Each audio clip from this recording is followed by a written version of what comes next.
Okay, I've downloaded my movie. So now I'm going to go into my sequencer. Now I have this session is set up for like when I'm making like dance music. So I'm going to get rid of all these tracks. I'm going to start with a fresh template. Now the things I like to have is a piano. So I have a piano sound on here. Oh, it's got some effects on it. Probably don't want that.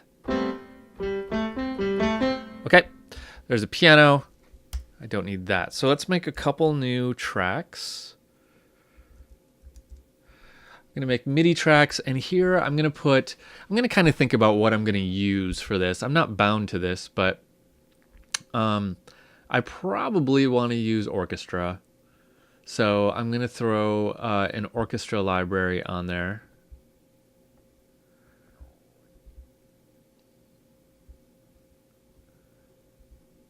Okay, here's orchestra strings. Let's just do a string ensemble. Nice and legato. That means like lush. Typically for slow stuff. Let's do orchestra mallets, because maybe I'll do something with that ostinato, kind of like Requiem for a Dream. These are my different things. Marimba is nice and kind of softer sounding. Vibraphones is good. Let's try that. Let's leave it at that for now. I can always add more stuff later. Piano, strings, and vibes. That sounds fun. Now I need my film. So this all depends on how your sequencer works, but in this one, what I'm going to do is just drag the film onto here like it was its own like audio track or whatever. It's a big file, so it takes a little bit of thinking. And then I'm going to let go, and there it is. So now the movie pops up in a window over here. So I'm going to brush this back to the beginning. Okay. So now when I play my sequence, the movie plays. So here's this opening part. And let's find the end of the opening credits here.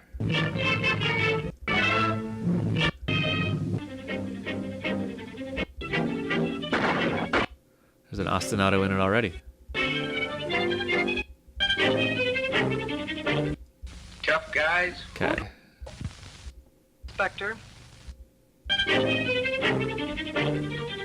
Zoom in right I here. don't know, Inspector. Okay. I don't know. So what I want to do is mute this audio. So I'm just going to pull the volume of this audio down right up until she starts talking. I don't know, Inspector. That works. Okay, because I want no sound in this, and I want no music. So I'm just going to mute out all this music and then have the dialogue come back I don't in know, Inspector. right there. Okay, you don't have to do that if you don't want to.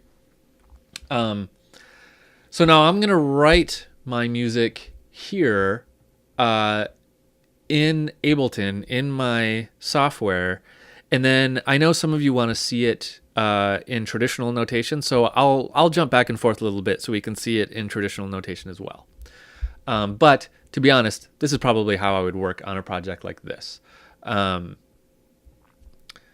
One thing about these old movies is that they tend to have really long opening credits. You know, you get all the credits that normally we put at the end now. We're like way back around the time this was made, you put a ton of stuff in the beginning. So it's going to have a really long opening sequence. This one is about 1.5 minutes long. That's long, but that's okay. We can work with that. Okay, now that we know where to find a movie to practice with and how to set up our session, let's go back to ostinatos and start talking about composing with ostinatos.